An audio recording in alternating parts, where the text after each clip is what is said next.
মির্জা শায়ান মুগ্ধ, লেখিকা জান্নাতুল ফেরদৌস মিথিলা, পর্ব সংখ্যা ১১। ওকে ছাড়ুন, ও আমার। থমকালো মুগ্ধের হাত। চোখ দুটোতে এক রাশ পরিমাণ আগুন নিয়ে তাকালো মেয়েটার পানে। ভাব এমন, এই বুঝি চোখের আগুনে ঝলসে দিবে মাহিকে। ব্লেডের ন্যায় তীক্ষ্ণ চোয়ালখানা কেমন কাঁপছে রীতিমতো।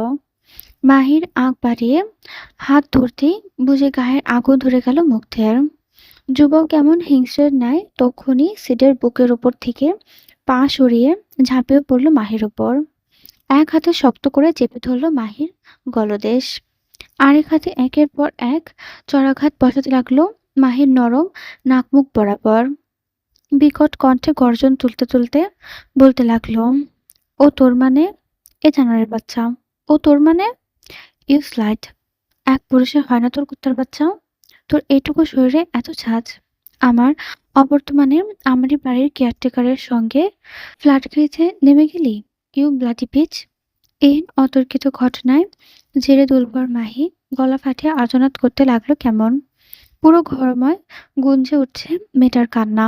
মুগ্ধ থামছে না।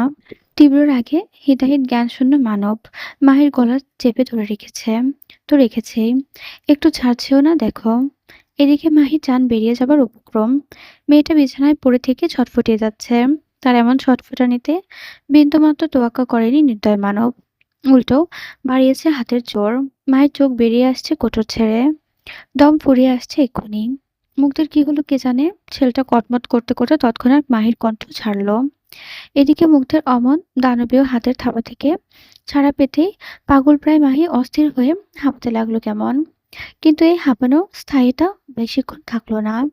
এরই মধ্যে মুগ্ধের শক্তপোক্ত হাতের থাবা ফের আক্রমণ চালালো মাহির মাথার তালু বরাবর। এহেন খামচে ধরল মাহির তালুগুচ্ছ চুল। ব্যথায় কোকিয়ে উঠল মাহি। চোখ মুখ কুঁচকে হাত দুটো দিয়ে চুলগুলোকে ছাড়াতে চাইলো। আবারও থাপ্পড় বসলো তার গালে। আজকে এক একটা থাপ্পড় না যেন বেত্রাঘাত। যতবার গালে পড়ছে ঠিক ততবারই আঙুলের ছাপ বসাচ্ছে। ঠোঁটের অবস্থা তো নাই বলি। এক একটা থাপ্পড়ের তীব্রতা ঠোঁটের সঙ্গে দাঁত লেগে গিয়ে কেটে ক্ষতবিক্ষত।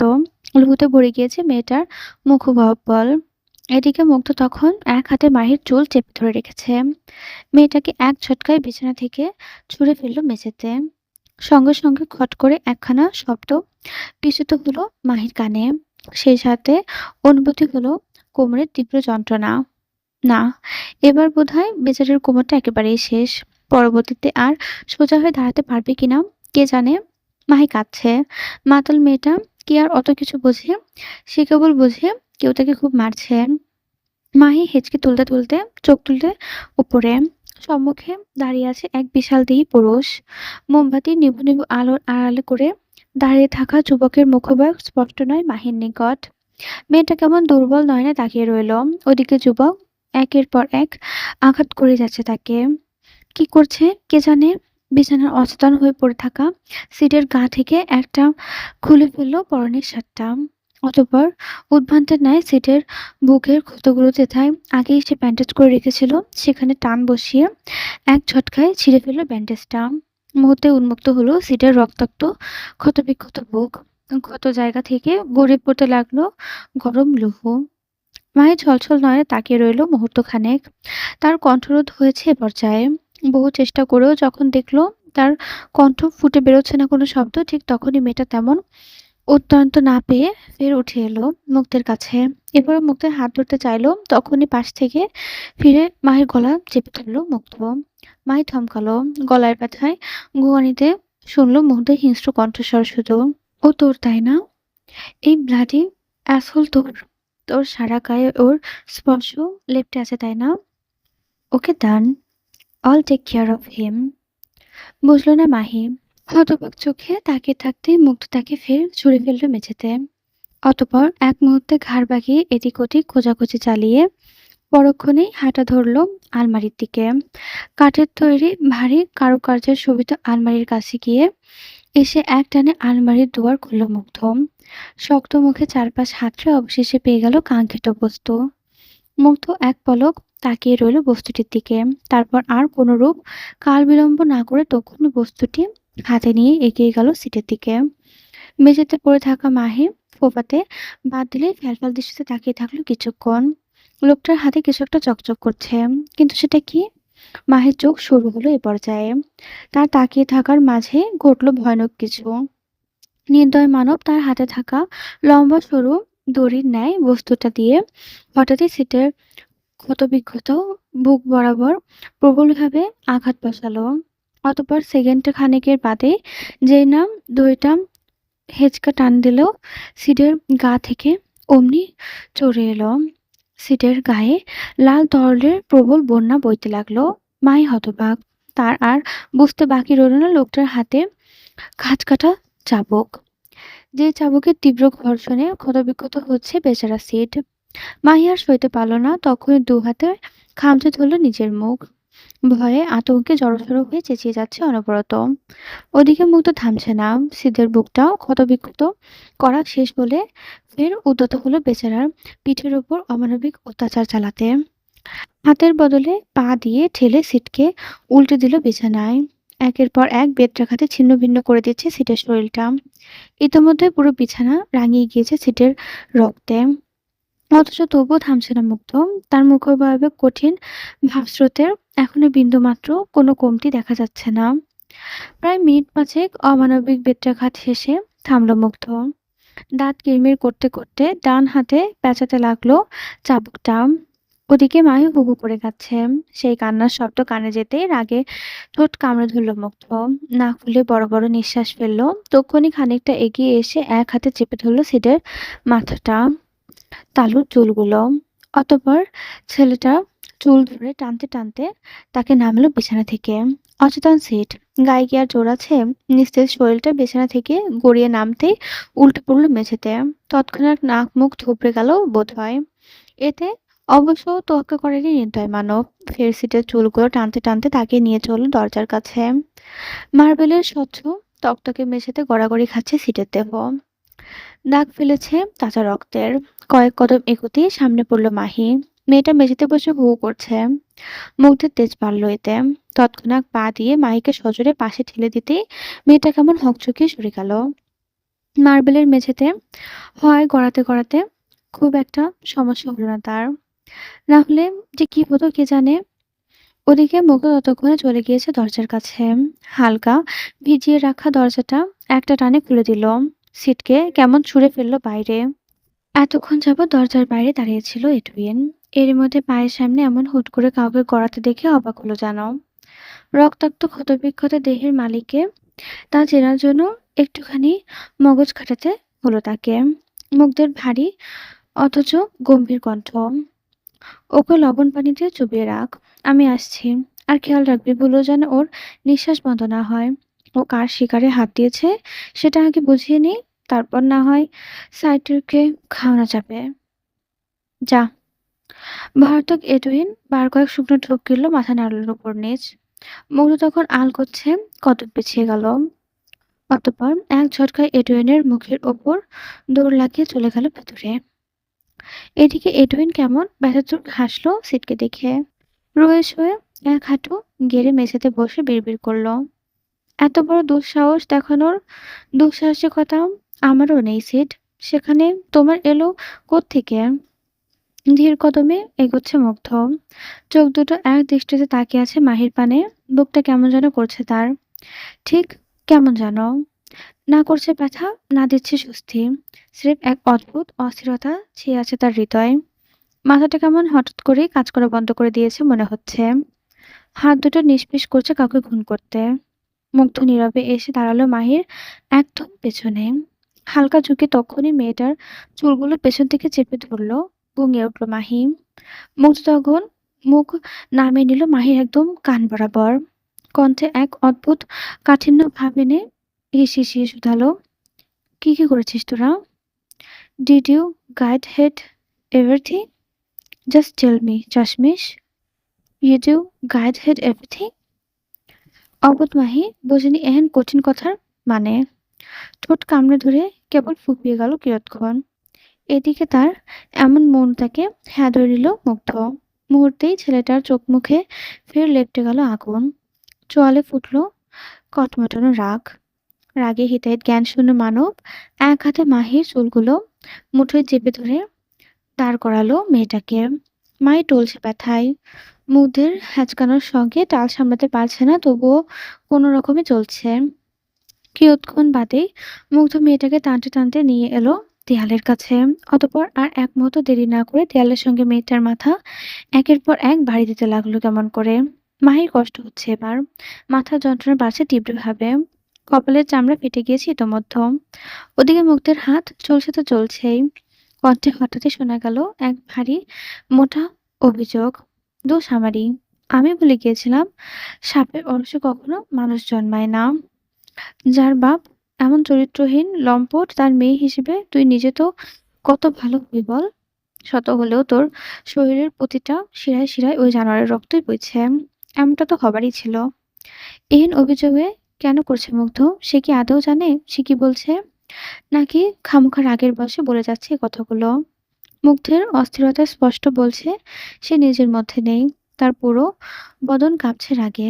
চোখের সামনে বারবার চলছে একই দৃশ্য, মাহি আর সিট একই বিছানায় একই সাথে। কথাগুলো ভাবতে ভাবতেই হঠাৎ পুরো শরীর ঝাঁঝিয়ে উঠল মুগ্ধের। ছেলেটা কেমন সঙ্গে সঙ্গে ছেড়ে দিল মাহিকে। দুর্বল মাহি আর দাঁড়িয়ে থাকতে পারল না। তৎক্ষণাৎ পা দুটো ঘুরিয়ে গেল তার আপনা আপনি। নিবু নিবু চোখগুলো গা ভারী করে দিল। রইল সে মেঝেতে পড়ে। ওদিকে মুগ্ধের অস্থিরতা বাড়ছে ক্রমশ। মাথাটা হুট করে ঝিমঝিম করছে তার।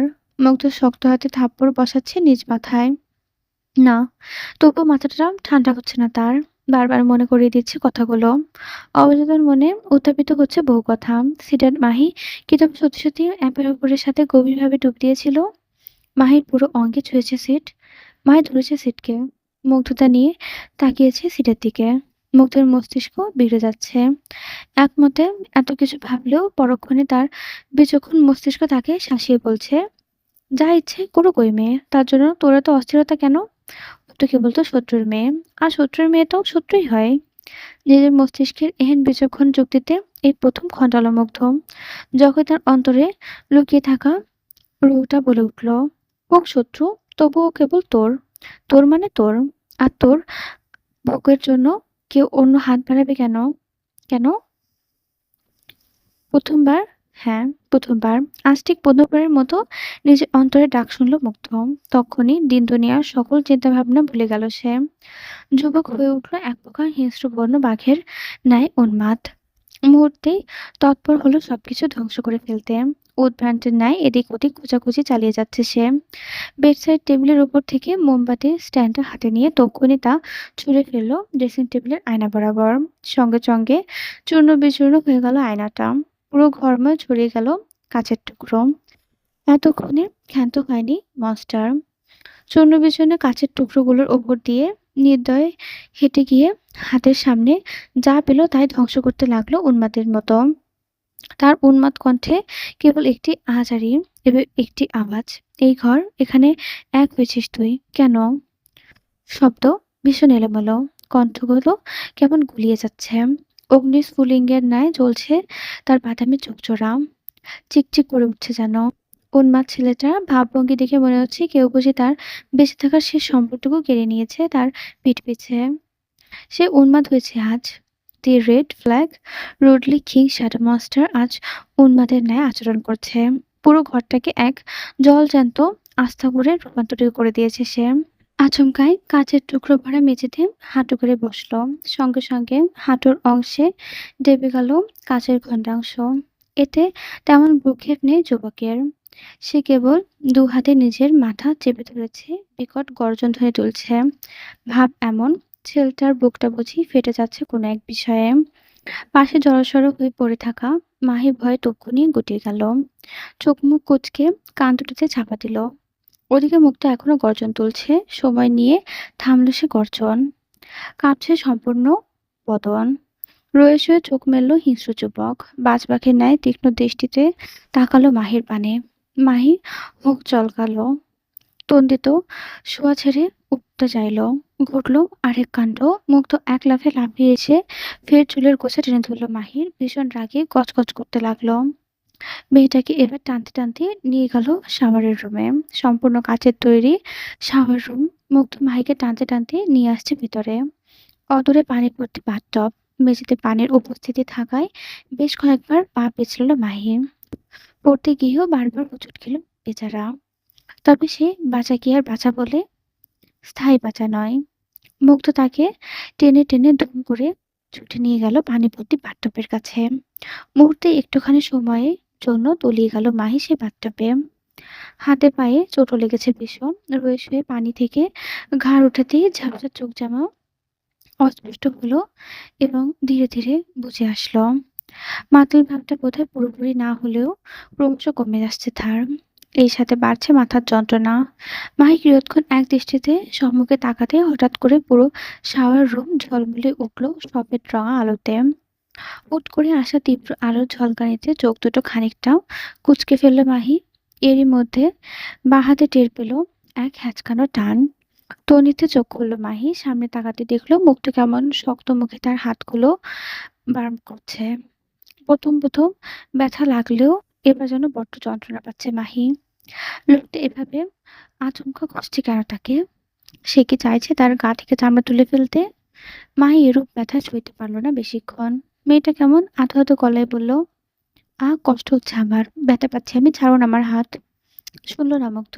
মেয়েটার কথা আদৌ কানে তুলছে কিনা কে জানে। ছেলেটা কেমন বেপরোয়ার ন্যায় মাহির গা ঘষছে। ভাব এমন, মাহির গায়ে বুঝি লেপ্টে আছে ভীষণ ময়লা, আর সেই ময়লা ঘষে ঘষে তুলছে মুগ্ধ। ছেলেটা আজ এত বেপরোয়া হলো কেন কে জানে। সে মাহির হাত দুটো ঘষে দিয়ে হঠাৎ করে দৃষ্টি তার তাক করল মাহির মুখ পানে। এই মুখ, ওই ঠোঁট, এগুলো সিটি স্পর্শ করেছে। কথাগুলো ফের মাথাটা চক্কর দিয়ে উঠলো তার। নিঃশ্বাস ভারী হলো মুগ্ধের। ছেলেটা মুহূর্তে হয়ে গেল অ্যাগ্রেসিভ। তৎক্ষণাৎ মাহির গলা চেপে ধরল, মুখটা বেশ খানিকটা এগিয়ে এনে কটমট করতে করতে আওড়ালো, এই তুই আমার। সুরের বাচ্চা, উত্তর দে। তুই আমার না? আমারটা খাচ্ছিস, আমারটা পড়ছিস, আমার কাছে থাকছিস, তার মানে তুই আমার হলি না? বল, বলি না তুই আমার? আমার হয়ে থাকলে আমার জিনিসে অন্য কেউ হাত লাগাবে কেন? এই বান্দির মেয়ে, উত্তর দে। তুই হাত লাগাতে দিলি কেন? তোর এত শখ কেন পরপুরুষের ছোঁয়া বাবার? উত্তর দে জানোয়ারের বাচ্চা, না হলে আজকে তোকে মেরে ফেলবো আমি। অর্ধেকটা শরীর পানিতে ডুবে আছে, বাকিটা অবশ্যই আছে ব্যথায়। তারপরও এহেন গলা চেপে ধরা। কোথায় যাবে মাহি? কিভাবে কথা বলবে সে? লোকটার কথাবার্তা একটুই তো মাথায় ঢুকছে না তার। মাথাটা কেমন ঝিমঝিম করে যাচ্ছে মনে হচ্ছে। এদিকে এবারেও মাহির মৌনতা দেখে কঠিন হলো মুগ্ধ। একবার চাইলো মেয়েটাকে এক্ষুনি মেরে ফেলতে, তবে কিছু একটা যেন বাধা দিচ্ছে তাকে। কিন্তু সেটা কি? তার কোনো হদিশ নেই তার কাছে। মুগ্ধ মায়ের গলা ছেড়ে দিতে উদ্যত হতেই হঠাৎ তার নাকে ভেসে এলো এক অতি পরিচিত উটকো গন্ধ। মুগ্ধ ভ্রু কুঁচকালো। সন্ধিনা হয়ে ফের নাকটা আগিয়ে দিল মাহির মুখের কাছে। আবার এক লম্বা শ্বাস টেনে নিল। হতবাক হলো যুবক। অদ্ভুত দৃষ্টিতে মেয়েটার পানে তাকালো সে, শুধালো, এসব কে দিয়েছে তোকে? এবার নিশ্চুপ মাহি। শক্ত হলো মুগ্ধের চোয়াল। বিচক্ষণ পুরুষ একে একে দুই মেলালো। অতঃপর কঠিন মুখে ফের তৎপর হলো মেয়েটার ঘা ঘষতে। তার অমন ঘষা মাজা সত্যি সত্যি মেয়েটার গায়ের চামড়া বেশ কিছুটা জায়গায় ছিলে গিয়েছে ইতোমধ্যে। মাই কাঁদছে অনবরত, বারবার আর্তনাদ করে জানাচ্ছে, আল্লাহ, ব্যথা পাচ্ছি আমি, ফেটে যাচ্ছে আমার শরীর, একটু রহম করুন দয়া করে, প্লিজ ছেড়ে দিন আমায়, কেন তো কষ্ট দিচ্ছেন? মায়ের কথাগুলো এখন আগের তুলনায় অনেকটাই স্বাভাবিক। তখনকার মতন মাতলামি কিংবা পাগলামি নেই কণ্ঠে। অ্যাগ্রেসিভ পুরুষ খেয়াল করেনি সে কণ্ঠ। সে তো মত্ত নিজের পাগলামিতে। মায়ের হাত পা ঘষা শেষ হলে মুগ্ধ এবার এগুলো মাহির গলার কাছে। শক্ত হাতে সেখানটাও ঘষতে শুরু করলো। বিড়বিড় করে আওড়ালো, আর কোথায় ছুঁয়েছে তোর? আর কোথায় কোথায় স্পর্শ করেছে ওই মাস্টারটা? শরীর আর মাথার যন্ত্রণায় মরিয়া মাহি। সারা গা জ্বলছে পানির স্পর্শে। হাত দুটোর তালু চামড়া ফেটে লুহ বেরোচ্ছে। তাতে লাল হয়ে যাচ্ছে বাথটবের এক অংশ। মুগ্ধের হঠাৎ চোখ পড়ল সেথায়। সে থামলো এক মুহূর্তে। লুহতে রঞ্জিত পানির দিকে তাকিয়ে থেকে হঠাৎ ভাবলো, এত কিছু কেন করছি আমি? কেন এমন করছি ওর মতো একটা চরিত্রহীন বিশ্বাসঘাতক মেয়ের জন্য? কেউ মাতাল হলেও নিজেকে এত সস্তা অন্যের কাছে বিলিয়ে দিতে পারে? ও তো আমার শত্রু। ওর মরলেই কি, বাঁচলেই কি? ও তো স্বেচ্ছায় সিটির কাছে এসেছে। বলতে গেলে ওর আর বাদ বাকি স্টাফদের মধ্যে কোনো পার্থক্যই নেই। থমকালো মুগ্ধ। আগের তুলনায় রাগ অনেকটাই কমে এসেছে তার। মনে মনে জমেছে এক আকাশ পরিমাণ ঘৃণা। ঘৃণার তোড়ে জ্বলছে মস্তিষ্ক। তাকে শক্ত করে জানাচ্ছে শি ইজ এ স্টাফ। ও মোটেও নরম স্বভাবের যোগ্য নয়। এখন সময় এসেছে ওকে ওর যোগ্য ব্যাপারটুকু সাথে পরিচয় করিয়ে দেবার। From today the monster will show the Achilles best. মুখ থুবড়ে দাঁড়ালো। বাথটবে নিজের শরীরে বসে আছে মাহি। পায়ের পাতলা ফিনফিনে কাপড়টার আড়াল দিয়ে নারীর কায়ার বেশিরভাগ অঙ্গ স্পষ্ট চক্ষুগোচর হচ্ছে। মুগ্ধের দৃষ্টি এক মুহূর্ত সেটা পড়তে যুবক অথচ নিজের দৃষ্টি সরিয়ে ফেলল অন্যত্র। কঠিন মুখ ভেবে চাপা স্বরে ঠোঁট নাড়িয়ে বলল, ব্লাডি স্টার্ট। কথাটা বিড়বিড় করার মতো শুনলেও অনেকটাই শোনা গেল। বাথটবে ভিজে চুপচুপে হয়ে আছে মাহি। শুনিনি কিছুই। মেয়েটার শরীর খারাপ লাগছে এবার। মাথাটা আর ধারে রাখতে পারছে না। ঘুরছে, চারিপাশ করছে। মনে হচ্ছে এক্ষুনি গা গুলে বমি চলে আসবে। এদিকে মুগ্ধ মহাশয় অন্যত্র তাকিয়ে আছে। গায়ে জড়ানো ওভারকোটটা টান মেরে খুলে দিয়েছে। অন্যত্র মাহির মুখের দিকে ছুঁড়ে মারল। মায়ের হকচকে এলো মোটেও। উল্টো সেকেন্ড খানেক পেরোতেই মেয়েটা কেমন ভকভক করে বমি করে ভরিয়ে দিল পুরো বাথটব। মুগ্ধ নাক ছিটকে তাকালো একবার। পরক্ষণে মেয়েটার প্রতি একরাশ ঘৃণা জন্মালো তার মনে। অমুক বমির জন্য নয়, বরং মেয়েটার স্বভাবগত চরিত্রের জন্য। মুগ্ধ আর এক মুহূর্ত দাঁড়ালো না সেটায়। তখনই গটগট পায়ে বেরিয়ে গেল। এদিকে বাথটবে বসে একাধারে বমি করে যাচ্ছে মাহি। মেয়েটা এখন ক্লান্ত, বড্ড ক্লান্ত। এহেন ক্লান্ত শরীরে উঠে যাবার শক্তি পাচ্ছে না সে। দুর্বল আঁখিটায় বুঝে আসছে ক্রমাগত। দাম্ভিক কদমে জোরালো শব্দে হাঁটছে মুগ্ধ। ঠোঁটের ফাঁকে গুজে রাখা জ্বলন্ত সিগারেট দুপা পকেটে গুজে রেখেছে যুবক। এগোচ্ছে মাহির ঘরের দিকে। তার পেছন পেছন কচ্ছপের গতিতে হাঁটছে এডুইন। মনস্টারের এহেন উদ্ধার শান্ত ভাবটা বড় সন্দেহ জাগায় তার জন্য। এডুইনের বিচক্ষণ মস্তিষ্ক আজ করতে পারছে আসন্ন প্রলয়ের আগমনকে। মনস্টার চুপচাপ এসে দাঁড়ালো মাহির ঘরের সম্মুখে। দরজার কাছে দাঁড়িয়ে থাকা গার্ড দুজনকে মাথা নুয়ে থাকতে দেখল। মনস্টার প্রতিক্রিয়াহীন। ডান পকেট থেকে আলগোছে নিজের ছোট ধারালো চাকুটা মেঝেতে ফেলে দিতেই সম্মুখে দাঁড়িয়ে থাকা গার্ড দুজনের মধ্যে একজন তখনই ভীষণ বিনয়ের সাথে হালকা ঝুঁকে চাকুটা মেঝে থেকে তুলে এনে মনস্টারের দিকে আগিয়ে ধরল। মনস্টার এক মুহূর্ত চাকুটার পানি তাকিয়ে থেকে হুট করে এক হাতে চাকুটা তুলে নিয়ে অন্য হাতে বাহুতে পেঁচিয়ে ধরল গার্ডের ঘাড়। অতঃপর চোখের পলকে ধারালো ছুরিটার তীক্ষ্ণ আঘাত দিয়ে একের পর এক আঘাত করতে লাগলো গার্ডের ঘাড় বরাবর। বাহুর ভাঁজে আটকে রাখা পড়া গার্ড ছটফট করলো। কিয়ৎক্ষণ বাদে তার এহেন ছটফটানি থামল। শরীরটা হয়ে গেল একদম স্থির। মুক্ত ছেড়ে দিল গার্ডের নিস্তেজ দেহটা। তা গিয়ে লুটিয়ে পড়ল মেঝেতে। এদিকে পাশে দাঁড়িয়ে থাকা গার্ড যিনি কিনা এখনো নুয়ে রেখেছেন ঘাড়, বেচারা ভয়ে আতঙ্কে প্যান্ট ভিজিয়ে ফেলেছে। এডুইন আর দৃষ্টিতে দেখলো সবটা। তার মধ্যে তেমন কোনো একটা হেলদোল দেখা মিলল না। মুগ্ধ নিজের হাতে থাকা রক্তাক্ত ধারালো ছুরিটা কেমন ধীরে ধীরে অপর গার্ডের গায়ে মুছে দিচ্ছে। এহেন কাণ্ডে তটস্থ হয়ে আছে গার্ডটি। মুখ খুলে যে কিছু বলবে তারও কোনো জো নেই। মুখ গহ্বরে জীবের উপস্থিতি থাকলে না বলতো। এদিকে মুগ্ধ ধীরে ধীরে গার্ডের গায়ে চাকুটা মুছছে। আচমকা গার্ডের বুকের বাঁ পাশে খট করে বসিয়ে দিল পুরো চাকুটা। মুহূর্তে গার্ডের মুখ দিয়ে বেরিয়ে এলো লুহু। মুগ্ধ এক হাতে চাকু ঘোরাচ্ছে, মোচড়াচ্ছে, আর এক হাতে তর্জনী এবং মধ্যমার ভাঁজে সিগারেট চেপে সুটান দিচ্ছে একটু একটু করে। যুবকের মুখে নেই তেমন উদ্বেগ। সে আদৌ রেগে আছে কিনা বোঝা যাচ্ছে না। তা নিয়ে রয়েছে একরাশ সঞ্চয়ের মনে গেল গেথে। অপর গার্ডের মৃত্যু নিশ্চিত হলেই থামে মুগ্ধ। এক টানে গার্ডের বুক থেকে চাকুটা বের করে এনে কম কম গলায় আদেশ ছুড়ল, কল মেইডেন। গুরুগম্ভীর গলায় শটান হয়ে গেল এডুইন। তখনই উপর নিচ মাথা নাড়িয়ে হাঁটা ধরলো উল্টো পথে। মুগ্ধ রয়েস হয়ে পা বাড়ালো মাহির কক্ষে। মুখটা কেমন গম্ভীর যুবকের। কপালে চামড়া টান টান। কক্ষের মাঝ পড়ার পর পা রাখতে দাঁড়ালো মুগ্ধ। ঠোঁটের ফাঁকে গুজে রাখা সিগারেটে লম্বা একটা টান বসিয়ে আলগোচ্ছে ঘাড় উঠিয়ে তাকালো। মাথার উপরে সিলিংয়ে ঝুলন্ত বড়সড় স্টিলের ঝাড়বাতি। সম্মুখে সম্পূর্ণ দেয়াল জুড়ে থাকা বড় জানালা খোলা বিধায় সাঁই সাঁই করে বাতাস ঢুকছে পুরো কক্ষে। সে বাতাসে মৃদু দুলুনিতে দুলছে ঝাড়বাতি। মুগ্ধ এক মুহূর্ত নীরবে তাকিয়ে রইল ঝাড়বাতির পানে। অতঃপর সময় নিয়ে ফের ঘাড় নামিয়ে হাঁটা ধরল জানলার পাশে বিছিয়ে রাখা কাউচের দিকে। গম্ভীর পুরুষ পুরো এড়িয়ে দিল তার শরীরটা। পা দুটো বেকায়দার ন্যায় ফাঁক করল।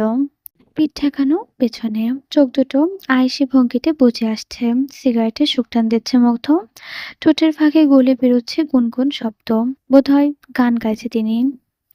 War is maiden. গুটিসুটি মেরে দাঁড়িয়ে আছে মিলা, এক হাতে খপ করে চেপে ধরেছে জামার এক অংশ, মাথা নুইয়ে রাখলেও দৃষ্টি তার এলোমেলো, গড়া স্বরের অভাব যেন তার বদ্ধ। এডুইন ভ্রুকোটায় গম্ভীর যুবক এক কদম এগিয়ে আসতে তৎক্ষণাৎ হকচকিয়ে দু কদম পিছিয়ে গেল মিলা। এডুইন বুঝি এবারও বিরক্ত হলো, বিরক্ত ভরা কণ্ঠে বলল, হোয়াটস ইউর প্রবলেম? কানে কথা যাচ্ছে না তোমার? ভর্তক মিলা মাথা নাড়িয়ে উপর নিচ করলো, নিঃশব্দে জানালো শুনছে। এডুইন একটু উত্তরে সন্তুষ্ট হলো না, তখনই মেয়েটার দিকে আরেকটা ধমক দিয়ে বলল, মুখ দিয়ে কথা বলো, ইউ ডাম্বার। আতঙ্কে উঠল মিলা, হাত পাগুলো কেমন কাঁপছে তার। লোকটাকে কি যে ভয় পায় সে। এমনি এডুইন লম্বা চড়া দেহের অধিকারী হলেও তার মুখটা দেখলে আত্মারাম শুকিয়ে যায় মিলার। লোকটার হলদেটে ফর্সা মুখখানা আর পড়ে থাকে গভীর একটা দাগ, যার শুরুটা বাম পাশের ভ্রুর উপর থেকে হলেও শেষ হয়েছে ডান গালের একদম শেষ বরাবর। বাম চোখের বাদামি স্বাভাবিক মানুষ হলেও ডান চোখটা কেমন অদ্ভুত, একদম ভুতুড়ে চোখের মতো ছোট পিউপিল। তা দেখলেই ভয়ে মুখটা শুকিয়ে যায় মিলার। এই যেমন এখন বেরোচ্ছে না কোনো কথা তার মুখ থেকে। এদিকে মিলার অমন দীর্ঘস্থায়ী নীরবতা দেখে সে কি রাগ উঠলো এটুইনের। ছেলেটা তখনই দাঁত কেচিয়ে উঠল। স্টুপিড! আমি এখানে তোমার ঢং দেখতে আসিনি। মাস্টার মেডেনকে ডাকছে। উনি ওনার রুমে নেই কেন? কোথায় আছেন তিনি? তোমাকে কিছু বলে গিয়েছে? মিলা দুধারে মাথা নাড়ালো। ঠিক তখনই এডুইন পেছন থেকে ভেসে এলো মেডেনের পাকা নাটকীয় কণ্ঠস্বর। আমাকে খুঁজছে নাকি এডুইন? কাঙ্ক্ষিত ব্যক্তির কণ্ঠ শোনা মাত্রই শরীর ঘুরিয়ে পেছনে তাকালো এডুইন। সামনে গম্ভীর মুখে দাঁড়িয়ে আছে মেডেন, গায়ের ওপর জড়ানো ভারী শাল, সম্পূর্ণ মুখভাবে পানির ছিটেফোঁটা স্পষ্ট। এডুইন এক মুহূর্তে পরখ করলো মেডেনের শান্ত হাবভাব, পরক্ষণে বুকুচকে সন্ধ্যার গলায় বলল, এত রাতে ঘর ছেড়ে কোথায় গিয়েছিলেন আপনি? মধ্যবয়সী স্মিত হাসলেন, ডান হাত দিয়ে শালের এক অংশ ধীর করলেন, ধীরে ধীরে নিজের ভেজা মুখ মুছতে মুছতে জবাব দিলেন, কোথায় যাব? ব্যাকইয়ার্ডে গিয়েছিলাম, ভাবলাম একটু হাঁটাহাঁটি করে আসি। এই অন্ধকারে? কথার পিঠে পাল্টা প্রশ্ন মোটেও হকচকাননি এরা, উল্টো পাকা জাত অভিনেত্রীর ন্যায় নাটক দেখালেন মুখে। গলার ব্যাপক শান্ততা ভাব টেনে নিলে বললেন, আমার আবার অন্ধকার আর আলো কি, দুটোই তো এক আমার জন্য। সে যাকে শুনলাম মাস্টার নাকি আমায় ডাকছেন। এত রাতে কোনো বিশেষ প্রয়োজন? এডুইন গম্ভীর হলো, এক হাতে পকেট ঢুকিয়ে অন্য হাতে আলগোছে সামনে বাড়িয়ে দিলেন, ইশারায় বললেন এগুতে। বলল, জানি না, চলুন। শরীর করে দিয়ে হাঁটছে মেইডেন, যত পথ এগোচ্ছে ততই যেন বেড়ে যাচ্ছে তার হৃস্পন্দন। চারপাশে এত ঠান্ডা থাকা সত্ত্বেও কপাল যেমন দরদরে ঘাম ঝরছে। মেইডেন বারবার নিজের কপালখানা কোনো মতে হাতে তালু দিয়ে মুছে যাচ্ছে। কথাটা কেমন বারবার মাথায় ঢুকছে যে মাস্টার জানলে তার সাথে কি হবে। মাথাটা কেমন টনটন করছে তার, মনের মধ্যে বারংবার উত্থাপিত হচ্ছে এক আশঙ্কা, মাস্টার তাকে কেন ডাকলো? সে কি কোনোভাবে টের পেয়ে গেল এসবের পেছনে তার হাত রয়েছে? কিন্তু কিভাবে পাবে? সে তো সবটা কেমন সূক্ষ্মতার সাথে করেছে। শত শত চিন্তায় জর্জরিত ইরা টেরই পেল না সে কখন যে নিজের মাহির কক্ষের সামনে এসে দাঁড়িয়েছে। নিজ ভাবনায় মগ্ন মেইডেন বিরতিহীন কদমে সামনে এগোচ্ছে, হঠাৎ ধাক্কা খেলো কারো শক্তপোক্ত পিঠের সঙ্গে। মেয়েদের হকচকালো, তন্দ্রাতে দু কদম পিছিয়ে গিয়ে ঘাড় উঁচিয়ে দেখল সম্মুখে কেমন পাহাড়ের ন্যায় শটান দাঁড়িয়ে আছে এডুইন। মেডেন বুঝলেন না এডুইন হঠাৎ থমকে গেল কেন। তিনি খানিক দোটানায় পড়ে গেলেন, আলগোচ্ছে বললেন, কি হলো, হঠাৎ দাঁড়ালে যে? গো ইনসাইড। এডুইনের সোজাসাপটা উত্তরে ভরকালো এরা। ঘাড় বাঁকিয়ে পাশে তাকালেই খেয়াল করলো তিনি মাহির দরজার সামনে দাঁড়িয়ে আছেন। তৎক্ষণাৎ হচ্ছন্ন দৃষ্টি ফেরাল সে, কুচকে তাকালো এডুইনের পিঠের দিকে। ছেলেটা হঠাৎ করে মাহির ঘরে যেতে বলছে কেন? মেয়েটিন কেমন কাচুমাচু করছে, বারবার হাত দিয়ে ঘামাক্ত মুখটা মুছে নিচ্ছে, কণ্ঠ খাদি নামালো ফের। কিন্তু কেন? তখনই পেছনে ঘুরলো এডুইন, এক হাতে শক্ত করে চেপে ধরলো মেয়েটিনের ডান হাতের কোনোই। এরা কেমন হকচকায় গেল এহেন কাণ্ডে। হতবাক কণ্ঠে ফুটে উঠল, যেই না কিছু আওড়াতে যাবে অমনি শুনে গেল এডুইনের রুক্ষ কণ্ঠস্বর, গিয়ে জিজ্ঞেস করে আসুন। কথাটা বলতে না বলতেই মেরিনকে এক হ্যাঁচকা টানে ঘরের ভেতর ছুঁড়ে ফেললো এডুইন। মধ্যবয়সী এহেন অতর্কিত ঘটনায় তাল সামলাতে না পেরে হুমড়ি খেয়ে পড়ল মেঝেতে। বেচারি নরম সরব নাক মুখ বোধহয় থুবড়ে গেল মেঝের ঘর্ষণে। এরা হাঁপাচ্ছে। ধীরে ধীরে মাথা নুইয়ে সামনে তাকাতেই বুকটা কেমন ছলাৎ করে উঠল তার। পায়ের ওপর পা তুলে কাউচে বসে আছে মনস্টার। আর মুখে তার সিগারেট। দৃষ্টি তার বুজে রাখা। ইরা খানিকটা ঢুকে এলো তা দেখে। তৎক্ষণাৎ নিজের দৃষ্টি নুয়ে রাখলো। হামাগুড়ি দিয়ে উঠে বসলো মেঝেতে। গায়ের শালটা খানিকটা ঠিকঠাক করে নিল। ভীষণ শ্রদ্ধায় মাথা নুয়ে কুঞ্চিত করল। মা পটেনিয়ান মাস্টার। Hello master. মাস্টার শুনল কিনা জানে না। কিয়ৎক্ষণ ওরকম ভাবেই বসে থাকলো আচমকা গম্ভীর অথচ শান্ত কণ্ঠে বলল, খালি হাতে এলি যে? কতটা বোধগম্য হলো না ইরার। মধ্যবয়সী, চোখে মুখে স্পষ্ট লেপে গিয়েছে অবদ্ধ ভাবস্রোত। মাস্টার আবারও কি আনার কথা বলছে তাকে। মেয়েটির আগের ন্যায় মাথা নুয়ে রেখেছে। আলতো করে বলল, দুঃখিত মাস্টার, কিছু কি আনার কথা ছিল? এ পর্যায়ে চোখগুলো মুগ্ধ। একি সুদর্শন যুবকের বাদামি চোখ জোড়া এমন লাল হয়ে আছে কেন? চোয়ালটাও কেমন যেন শক্ত। জিভার স্বাভাবিক ঘাড়গুলো এদিক ওদিক নড়ছে। অদ্ভুত স্বরে বলল, ওই বান্দির মেয়েকে যা খাইয়েছি সেটা সঙ্গে করে আনলি না কেন? এহেন ব্যাগকে ভরকায় মেয়েটান। পুরো বদন জুড়ে যেন বয়ে গেল এক ঝংকার। গুছিয়ে রাখা পা দুটো মাত্রাতিরিক্ত কাঁপতে শুরু করলো তৎক্ষণাৎ। হাতের চাপ ধরে রাখলো পা দুটো। আটকে উঠল তিনি। শুকনো ঢোক গেলেও আমতা আমতা করে বলল, ঠিক কিসের কথা বলছেন মাস্টার? আমি বুঝছি। বাকিটা গলা থেকে আটকে গেল মেয়েটানের। আতঙ্কে গলার স্বর কাঁপছে তার। এদিকে তার অমন হাবভাব দেখে তীক্ষ্ণ হলো মুগ্ধের দৃষ্টি। মারির ঝকঝকে দাঁতগুলো জিভে খানিকটা পিষে এলো তার। রয়ে শয়ে উঠে দাঁড়িয়ে উচ্চস্বরে ডাকলো, এডুইন। দরজার কাছে দাঁড়িয়েছিল বাধ্য এডুইন। হাত দুটো বড়সড় স্বাস্থ্যবান পলিব্যাগ এবং খাঁজকাটা চাবুক নিয়ে তখনই ঘরে ঢুকলো ছেলেটা। মনস্টারের কাছ থেকে দু কদম দূরত্ব দাঁড়িয়ে হাত দুটো এগিয়ে ধরল সামনে। এদিকে মেয়েটেন তটস্থ। ভয়ে নিঃশ্বাস আটকে যাবার জোগাড় হয়েছে তার। চোখ তুলে তাকাতেও তার সাথে নেই। তিনি কেবল খেয়াল করলেন এক রক্তজোড়া চোখ তার কদম নিয়ে এগিয়ে আসছে তার দিকে। মেডেন বুঝে গেলেন এ আর কেউ না, স্বয়ং মনস্টার। তিনি কেমন গুটিয়ে নিলেন নিজেকে। এরই মধ্যে পা দুটোর হঠাৎ তার মুখোমুখি এসে থামলো। অতঃপর মধ্যবয়সী আর কিছু ভাবতে যাবেন অমনি তার মাথার তালু চুলগুলো চেপে ধরল মুগ্ধ। এর আতর্কিত হামলার জন্য কোকিয়ে উঠলেন এরা। চোখে মুখে কেমন কুঞ্চিত ভাব কুঁচকে আসলো সঙ্গে সঙ্গে। মুগ্ধ তখন হাতের জোর বাড়ালেন। ইরার চুলগুলো মুঠোয় চেপে ধরে মুখটা কেমন উঁচিয়ে ধরলেন নিজের দিকে। ব্যথায় কুপকাত মেয়েটেন আচমকা ভুলবশত খুলে ফেললেন নিজের চোখ। তখনই তার চোখাচোখি হলো হিংস্র মানবের জ্বলন্ত চোখ দুটোর সনে। ইরার নিঃশ্বাস আটকে গেল মুহূর্তের জন্য। তিনি কিছু বলার জন্য মুখ খুলতেই যাবেন, ঠিক তখনই খেয়াল করলেন মনস্টার নিজের বাঁ হাতটা বাড়িয়ে দিয়েছে পাশে। পেছন থেকে এডুইন নীরবে এগিয়ে এসেছে মনস্টারের বাড়িয়ে দেওয়া হাতটাতে কোকেন ঢালে দিতে। বেশ কিছুটা। এরা হকচকিয়ে উঠলেন। দুধারে মাথা নাড়িয়ে তক্ষুনি মনস্টারকে হিংস্রতার থাবার শিকার হতে তার মুখ সরালেন। কিন্তু মুগ্ধ আবার নিজের শক্তপোক্ত হাতের তালুতে চেপে ধরল ইরার নাক মুখ। বেচারা মুখ কুঁচকে রেখেছে সর্বশক্তি দিয়ে, তবে নাকের ফুটো কি আর বন্ধ করা যায়? নাক দিয়ে নিঃশ্বাস টানার সাথে সাথে শরীরে ঢুকেছে উচ্চতর মানের ড্রাগস। ইরার চোখ লাল হয়ে যাচ্ছে ক্রমশ। শরীরটা বড্ড ছটফটানি করছে। হাত পা ঝুরছে বেশ। তবুও তিনি ছাড়া পাচ্ছেন না মাস্টারের হাত থেকে। প্রায় মিনিট পাঁচেক ধরে মেডেনের মুখে চেপে ধরে রাখা হয় সে ড্রাগসগুলো। দ্বিতীয়বার এভাবেই হাতটা সফেদ রঙা কোকেন পাউডার দিয়ে পরিপূর্ণ করা হয় আবার। ফের চেপে ধরে মেডেনের নাকে। এ পর্যায়ে নাক দিয়ে লুহু গড়াতে থাকে মেডেনের। শরীরের ছটফটানি কমে গিয়ে ভর করেছে টুলুনি। মস্তিষ্কটা বোধহয় এখনই একটু আধটু সজাগ হচ্ছে তার।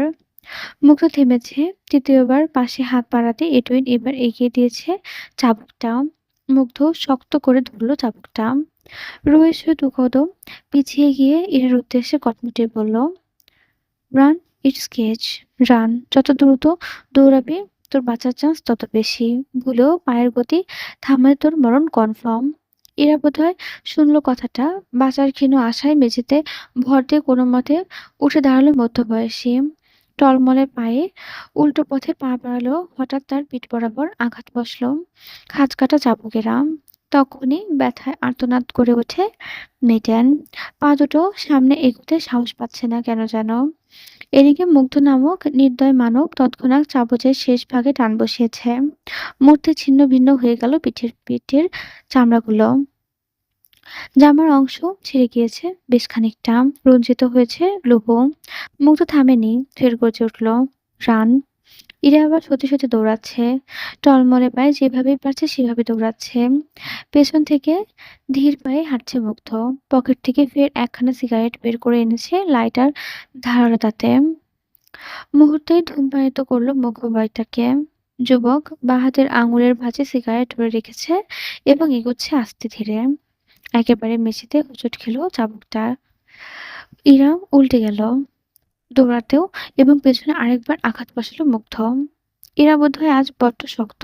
নিজের প্রাণ বাঁচাতে সে কি প্রয়াস তার। গা থেকে টুপটুপিয়ে ঝরছে রক্ত, তবুও থামছে না তার পায়ের গতি। মুগ্ধ এবার ইচ্ছে করে ইরার পা বরাবর আঘাত বসালো। মুহূর্তেই সম্মুখে উল্টে পড়ল এরা। নাক মুখ থুবড়ে গেল মাটিতে। হয়তো ফ্লোরে রক্তের ছিটেফোঁটা আরো গাঢ় হলো। মুগ্ধ কেমন বাঁকা হাসলো পিয়ার্সিং করা ঠোঁটটায়। ব্লাডি হেল, নাও ইউ আর গন! বলতে না বলতেই এরা শরীরে বেধড়ক আঘাত বসালো চাবুকের। মুহূর্তে মধ্যবয়সী আতঙ্ক ছড়িয়ে পড়ল পুরো প্যালেস জুড়ে। নিচতলার সকল মেয়েটেনরা কেমন দৌড় আটকে বসে রইল ঘরে। এখানটার এটাই নিয়ম। কেউ চেঁচিয়ে মরে যাক কিংবা মার খাক, বাইরে বের হয়ে কেউ এগোবে না সাহায্য করতে। ওদিকে তিনতলার মার্বেলের মেঝেতে লেপ্টে গিয়েছে লাল তরলে। এরা ক্রমশ নিস্তেজ হচ্ছে। তার চোখ দুটো প্রায় নিভু নিভু, কণ্ঠ ফুটে উঠেছে গোঙানি। মুগ্ধ তখন আলগোছে ঝুঁকে এসে এক হাতে ইরার কাঁধ তুলে ধরল। তারপর করিডোরের রেলিংয়ের কাছে এগিয়ে এসে হুট করে কাঁধ থেকে ইরাকে ঝুড়িয়ে ফেলল। সাইক্লোনের ন্যায় কাঁধের পাশে হাত রেখে শুকলো আবার ঢোক গেল। সে কি বিকট আওয়াজ করলো একবার। মুগ্ধ কেমন বাঁকা হাসলো। উকি দিল গ্রাউন্ড ফ্লোরে। মেঝেতে উপর হয়ে পড়ে আছে মেয়েটেন। শরীরের নিচ দিয়ে ভেসে যাচ্ছে লৌহ। মুগ্ধ কেমন বাঁকা হাসলো, তাকিয়ে রইল কিয়ৎক্ষণ। ঠোঁট পিষে বিড়বিড় করলো, হ্যাপি জার্নি! মাথাতে মনে হয় 2 টন ভার জমেছে। শরীরটা বুঝি অবশ, হাত দুটো ছিঁড়ে যাচ্ছে কেমন। এক বোঁতা যন্ত্রণায় ছটফট করছে সিট। চোখ দুটো পিটপিট করে খুলল কোনো রকম। চোখের সামনে সবকিছু ঝাপসা দেখছে। অদূরে বোধহয় দাঁড়িয়ে আছে কেউ। সিট তৃষ্ণার কণ্ঠে কেমন ছটফট করে উঠল, হেই, কে ওখানে? আমায় একটু পানি দাও প্লিজ। কথাটা শেষ হওয়া মাত্র সম্মুখে ভেসে এলো কারো দৃঢ়কণ্ঠ। গলার সমান পানির মধ্যেও চুপে থেকেও পানি চাইছো সিট? চাইলে যত ইচ্ছা সেখান থেকে খেয়ে নাও। কণ্ঠটা বড্ড পরিচিত সিটের। এ যে এডুইনের। সিট যেমন ফুঁপিয়ে উঠল তার কথা শুনে, ঘাড় বাঁকিয়ে নিজের আশেপাশে পরখ করল। সে এক বিশাল কাচের টেস্ট টিউবের বন্দী। গায়ে এক চিলতে শক্তিও নেই অবশিষ্ট। সিট কেমন অসহায় চোখে তাকালো সম্মুখে। কষ্ট জর্জরিত হয়ে বলল, প্লিজ আমায় ছেড়ে দিন এডুইন। বিশ্বাস করুন আমি কিচ্ছু করিনি। গতকাল ওই মেয়েটাই। সিটের কথা শেষ হওয়ার আগে ঘাড় কাঁপিয়ে হাসল এডুইন। এহেন হাসিতে স্তম্ভিত হলো সিট। কিয়ৎক্ষণ বাদেই শুনল এডুইনের তিক্ত কণ্ঠ, আর কত নাটক করবে সিট? এবার অন্তত মুখ থেকে ওই অদৃশ্য মুখোশটা সরাও। আকাশ ভেঙে পড়ল সিট। মুখ হবে তার সে কি হতবাকতা। এডুইনের কথা যেন কিছুতেই সে বুঝতে পারছে না। তার হাতটাও শক্ত হয়ে উঠেছে। কি বলছেন এসব আপনি এডুইন? মুখোশ মানে? এ পর্যায়ে কঠিন হলো এডুইনের মুখ। হাত দুটো চলে গেল কোমরের পিঠে। শক্ত চলে বলল, মিস্টার সিদ্ধার্থ ওরফে ড্যানি হেলিস। ইউ নো তুমি নিকোলাসের খাসেমখাস পারসন। সো স্টপ প্রিস্টিং নাও। পানির মধ্যে গা ঝাঁকিয়ে উঠল সিটের। মুখে কেমন অবিশ্বাসের ছাপ। ছেলেটা আশ্চর্য বনে গেল এহেন কথায়। মুখভাবে দৃঢ়ভাব বজায় রেখে দুর্বল কণ্ঠে এনে কিছু আওড়াবে অমনি তার চোখে গেল লাল আলোয় নিমজ্জিত ঘরটার দরজার পানে। সেখানে দিয়ে কেউ একজন ঢুকছে হয়তো। মানুষটার মুখ স্পষ্ট দেখছে না সিট। বলিষ্ঠ পুরুষের বাঁ হাতের মুঠোয় গোলাকার কিছু একটা ঝুলছে। ঠোঁটের ফাঁকে জ্বলছে সিগারেট। দেখে সিট বুঝে গেল এটা মস্টার ছাড়া আর কেউ নয়। সিট তটস্থ হলো, ভয়ার্থক শুকনো ঢোক গিলল, নজর ঝুঁকালো। এদিকে মস্টার পর্দা বন্ধ করছে, ঘরের একদম মাঝখানে এসে থামলো। হাতে নির্বাচিত বস্তুটি টিফানের পাশে রেখে খোদ এক হাতে উঁচিয়ে রাখলো টিফানের গায়ে। সিট বেচারা আতঙ্কে হড়বড় করলো। মাস্টার, ফরগিভ মি, বিশ্বাস করুন যা হয়েছে এতে আমার কোনো দোষ নেই। মেয়েটা নিজেই গতকাল রাতে আমার ঘরে এসেছিল, আমি ওকে চলে যেতে বলেছিলাম, কিন্তু বাকিটা বলার আগে কেঁদে উঠল সিট। এদিকে মুগ্ধ তখন বলল, ঘরের দরজা কে লাগিয়েছিল সিট? এন কথায় কেন যেন থমকে গেল সিট। তৎক্ষণাৎ প্রত্যুত্তর করতে গিয়েও আটকে গেল কোথাও। মুগ্ধ কেমন তীক্ষ্ণ দৃষ্টিতে তাকিয়ে রইল সিটের পানে। পায়ের উপর পা তুলে বলল, oh shit, don't tell me now যে দরজার দের ব্যাটারিটা লাগিয়েছিল। কজ যেই মেয়ে নিজের পরিপূর্ণ হুঁশেই ছিল না, তার আবার প্রাইভেসি চিন্তা আসবে কোত্থেকে? আটকে গেল সিট। কথা বাধা পড়ল মুখে। মুখটা হয়েছে চোরের মতো। মুগ্ধের দৃষ্টি এড়ায়নি কিছুই। সে কেমন বাঁকা হেসে বলল, তুই জানতি সিট, আমি আমার শত্রুদের ওপর কখনোই প্রত্যাঘাতভাবে নজর রাখি না, বাট আমি ওদের মাইন্ডে খেলতে পছন্দ করি। আমি তোদের ছাড়া দিয়েছি, এবং ঠিক তবে তোরা এটা মাথায় রাখিস নে যে আমি ছাড় দিই তবে ছেড়ে দিই না। আমার ভাগে টান পড়লে আমি কাউকে ছেড়ে দিব না। থমকাল মুগ্ধ। হাতের আঙুলের ভাঁজে গুজে রাখা সিগারেটটা ফের ঠোঁটের ফাঁকে গুজে নিল। বিরাট এক টান বসলো, অতঃপর মুখ থেকে ধীরে ধীরে ধোঁয়া ছাড়তে ছাড়তে বলল, প্রথম দিন থেকেই তুই বান্দির মেয়ের প্রতি ইন্টারেস্টেড, সেটা আমি জানতাম। আমি তোকে ওয়ার্ন করেছিলাম, তবু তুই এগিয়েছিস। ইরার সাথে প্ল্যান করে সেদিন ইচ্ছে করে ওকে বাগানে নিয়ে গিয়েছিলি মারার জন্য। আমি তো সেদিন তোকে মেরে ফেলতামই, বাট পরে ভাবলাম না, থাক আরেকটু খেলি তোর সাথে। তবে তুই যে নিজে খুব বেশি চালাক মনে করছিস সেটা ঠিক করিসনি। একটুখানি থেমে যুবক ফের কপাল কুঁচকে সন্ধিহান গলায় বলল, আচ্ছা এবার বলতো, ওই দেড় মধ্যে কি এমন পেলি যার জন্য ওকে বেড অব্দি নিতে এতটা মরিয়া হয়ে উঠলি? কি আছে ওর মধ্যে? হ্যাঁ, মানলাম ওর চোখ দুটো একটু সুন্দর, পাপড়িগুলো ঘন, ঠোঁট দুটো মারাত্মক। হাসলে মনে হয় নির্ঘাত কলিজা ছিদ্র করে ফেলবে। মানলাম ওর বাম গালের মাংসের অভাবে টোল পড়ে। তাতে কি? হ্যাঁ, এটাও মানছি ওর চুলগুলো থেকে নেশা ধরে দেওয়ার মতো ঘ্রাণ আসে। কান্নাগুলো চোখ দুটো মুক্তোর মতো চিকচিক করে। কথায় কথায় গাল ফোলায় পটকা বাছার মতো। রাগ করলে নাকের পাটা লাল হয়ে ফুলে যায়। খাবার খাওয়ার সময় গাল ভরে খায়, ধীরে ধীরে চিবোয় বেলুনের মতো। মানুষটা একদম এইটুকু। বলতে বলতেই আনমনের বৃদ্ধ আঙুল এবং তর্জনীর মাধ্যমে দূরত্ব বানিয়ে নিল সে। ঠোঁটটা উঁচু হলো মুগ্ধের। নিজ ভাবনায় নিমজ্জিত হলো সে। এইটুকু একটা মেয়ে, পুরোই দেড় সমান। তাও কি তেজ! কথায় কথায় ঘাড়তাড়ামি করে। মাঝে মধ্যে মুখ ঝাঁপড়ে দিলে কপাল থেকে দু একটা চুল আছড়ে পড়ে। আনমনে যখন হাঁটে তখন দূর থেকে ওকে দেখলে মনে হয় একটা ছোটখাটো প্রজাপতি হচ্ছে। একদম ছোট। এক মুহূর্তে চুপ করে রইল মুগ্ধ। ছেলেটার চোখ মুখে স্পষ্ট মুগ্ধতা। পাশে দাঁড়িয়ে থাকা এডুইন হাঁ করে তাকিয়ে আছে এবারেও। মস্টারের সামনে না থাকলে বেচারা হয়তো এতক্ষণে নির্ঘাত নিজ গালে সপাটে কয়েকটা চড় বসাতো। সবটা আদৌ কি সত্য কিনা কে জানে? সত্যি সত্যি তাদের মনস্টার এসব বলছে কিনা? এদিকে সেটু হঠাৎ কেসে উঠল। সে শব্দে ধ্যান ভাঙে মুগ্ধের। মানুষটা কি হকচকালো কিনা কে জানে? মনস্টার বলে না কথা। হকচকালেও থোবরায় দেখা যায় না তা ভাব। সে তৎক্ষণাৎ নিজের মুখাবটা পরিবর্তন করে নিল, কপালে রাগ চাপিয়ে নিল। হ্যাঁ তো, তাই বলে ওর মতো একটা ভান্তির মেয়েকে বেছে নিতে হবে? ছ্যাঁচা! কি দেখে মানুষের রুচি এমন হয় বলতে পারিস? এদিকে সিট এখন হাসছে। মুখাবয়ব টিপে এতক্ষণের মুখোশটা একটানে ছিঁড়ে ফেলেছে সে। নিজের আসল রূপে এলো যুবক। হিসিয়ে বলল, এজন্যই ওকে বেরিয়ে নিতে চেয়েছিলাম। শত হলেও মস্টারের স্পেশাল কেউ বলে কথা। তক্ষুনি তীক্ষ্ণ দৃষ্টি নিক্ষেপ করল মুগ্ধ। গাল বাঁকিয়ে ঠোঁট পিষে নিল সে একটুখানি। পরক্ষণে কঠিন গলায় শুধালো, ভুল ভাবছিস seed. She is just a fucking toy to me. তাও আবার মাত্র কয়েক মাসের জন্য। ওর প্রতি আমার বিন্দুমাত্র ফিলিং নেই, আর না কখনো হবে। She is no one to me, by the hell. বলতে বলতেই পায়ের ওপর পা নামালো মুগ্ধ। কঠিন করলো চোখা দৃষ্টিযুগল, তা স্থির, নির্দিষ্ট একটি একচ্ছত্ব আধিপত্য ভরা। যতদিন ও আমার কাছে আছে ততদিন ও শুধু আমার। এর মধ্যে ওর গায়ে আমি বাদে অন্য কেউ সামান্য ফুলের টোকা দিলেও আমি অ্যালাউ করব না। ওর দেহ থেকে প্রাণ আলাদা করার দায়িত্ব আমার। কেননা তুই তো জানিস আমি আমার ভোগ করার ভাগ শুধু কাউকে দিই না, নিজেকে ছাড়া। So now clip you eyes open বলে উঠে দাঁড়ালো মুগ্ধ। ডিভানের কাছে পড়ে থাকা নির্জীব গোলাকার বস্তুটিকে জোরালো এক লাথি বসালো। বস্তুটি গিয়ে ছিটকে পড়ল টেস্ট টিউবের দেয়ালে। এক মুহূর্তের জন্য সিট থমকালো। যে দেখলো বস্তুটি ইরার মাথা, অমনি ছেলেটা কেমন আঁতকে উঠল। কোনো করল anyways you happy journey with your partner বলল মুগ্ধ। থমকালো। আঙুলের ইশারায় কিছু একটা বোঝালো এডুইনকে।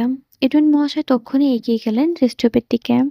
টেস্ট টিউবের গায়ে লেগে থাকা সুইচগুলো একে একে চাপতেই সিট খেয়াল করলো টেস্ট টিউবের পানি কেমন ঠান্ডা হয়ে যাচ্ছে। সিট বুঝলো তার হাতে আর বেশি সময় নেই। সে এবার গলা ফাটিয়ে চিৎকার করতে লাগলো।